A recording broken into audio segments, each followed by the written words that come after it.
It's tough to let go. It is tough to let go. And I've listened to that song on repeat for a few weeks now. And during the chorus, I could feel the toughness of letting go. And I would even accompany the vocals with commentary. I know that's right. I hear you, brother. Sing it, sibling. It is so tough to let go. And then on one of those repeats, I stopped cold and thought, why is it so tough to let go? At that moment in that thought, I wasn't even sure what that tough to let go feeling was connected to. Was it tough to let go of pride? Is it tough to let go of feelings of inadequacy, impatience, feelings of superiority, fear?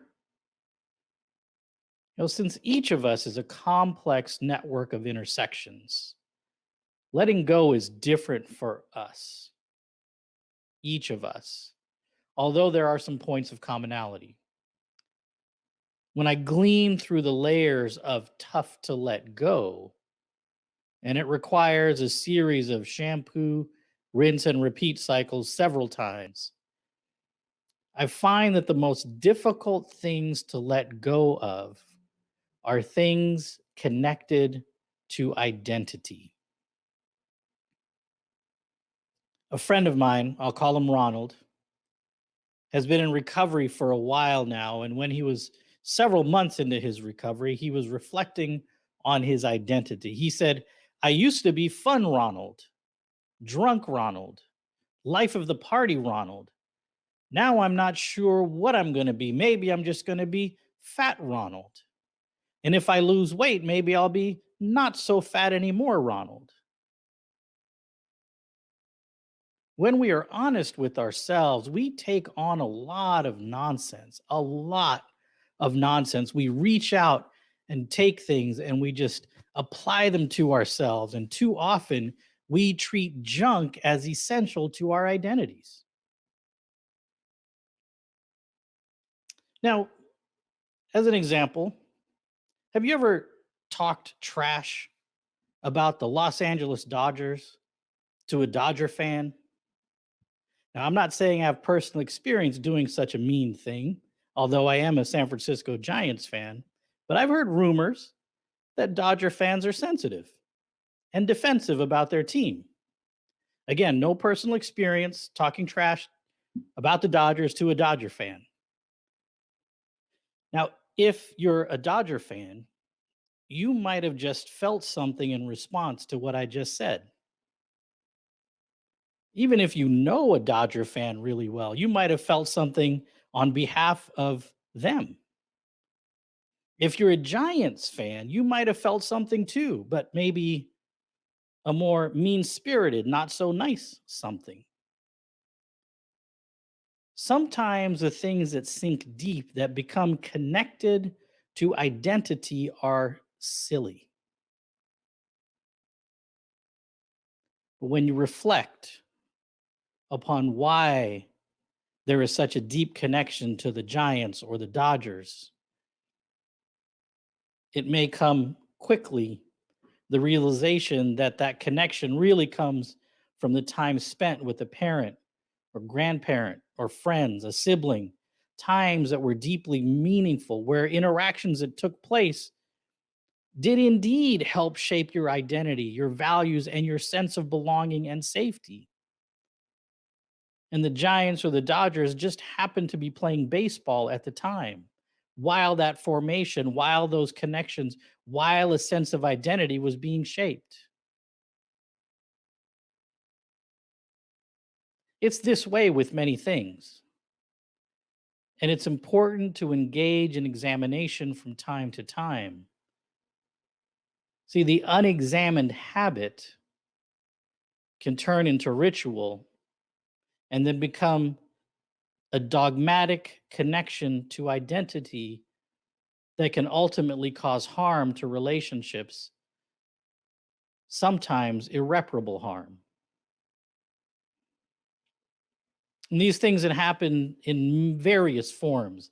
There's a story of a young man who grew up loving to cook his favorite family meal, which was a fish dish. And he would get together with his mother and his grandmother, his aunts, and they would prepare the fish. They would cut the head of the fish off and put the fish on the oven first and then in the stove, or on the cooktop and then in the stove. And he remembers that cutting the head off the fish kind of being an important deal in his mind.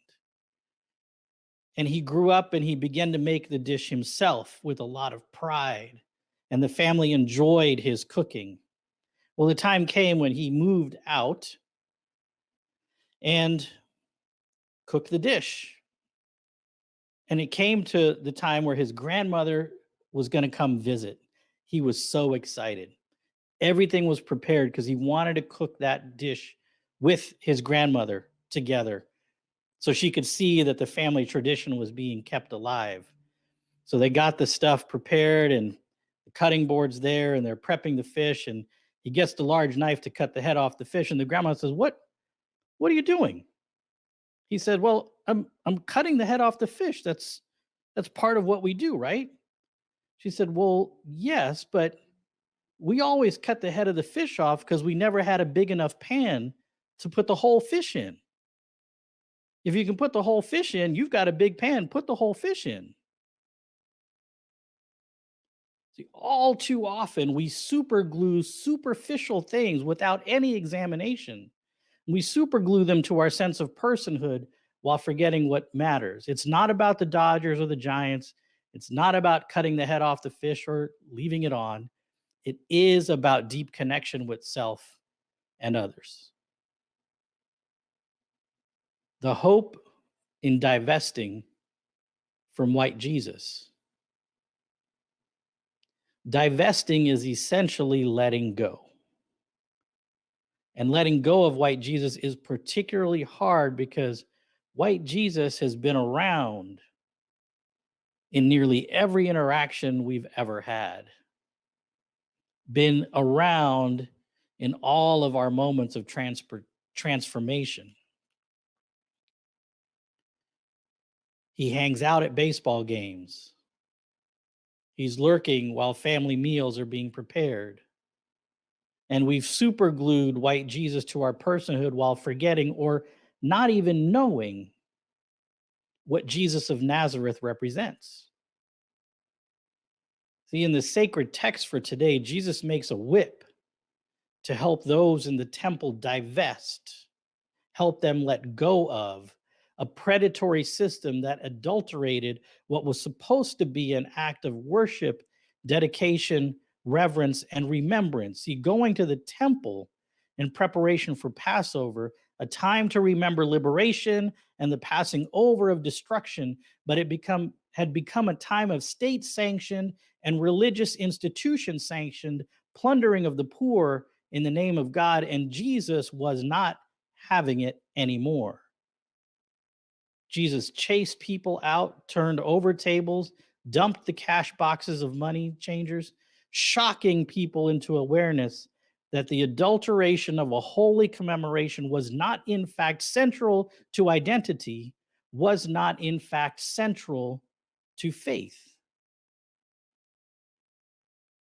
We too are in need of a shock from time to time to wake us up. Amen?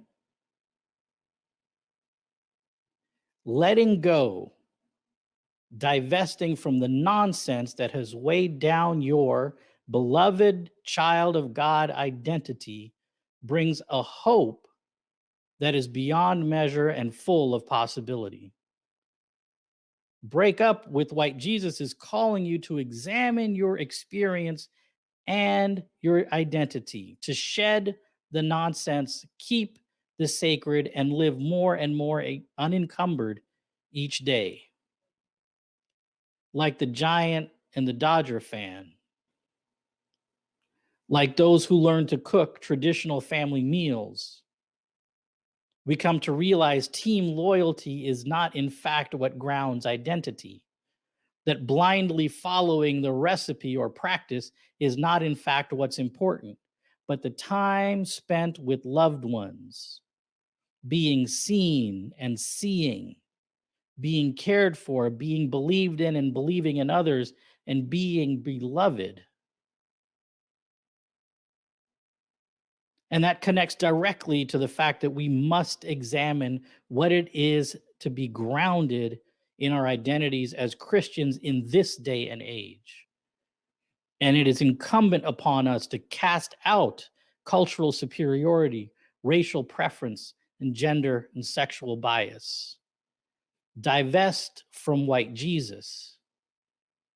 Divest from the nonsense, and then goodness and mercy have a real legitimate chance to flourish. Now, flourishing is not a solo enterprise. Any solo enterprise claiming to be flourishing is simply a parasite trying to fool you.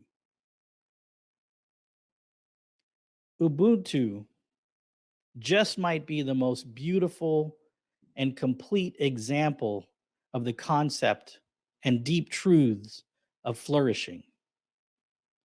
Ubuntu is a philosophy that is clearly over 2,000 years old. We're not sure how old, but it is found in nearly every nation, actually, every nation of sub Saharan Africa, and in many African cultures. In Bantu, as Jean said earlier, Ubuntu means humanity, but because we don't all understand humanity the same, it is interpreted into English as I am because we are. I am because we are.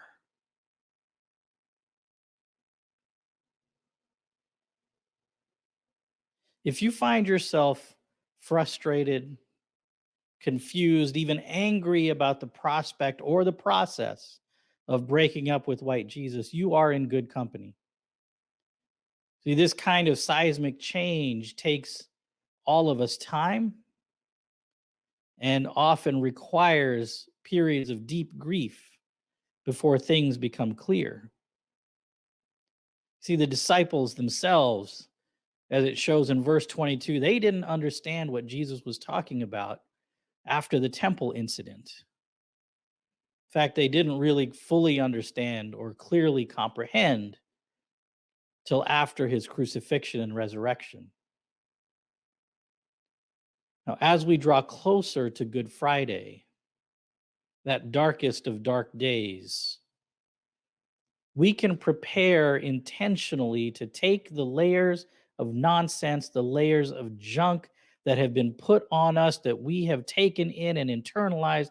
We can take the entire pile and put it at the foot of the cross and be prepared to leave it in the tomb where it will decay and rot away from our personhood to never be resurrected again.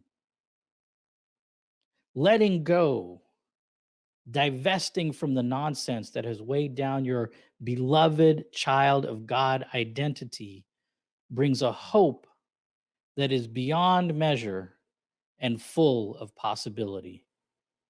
Amen.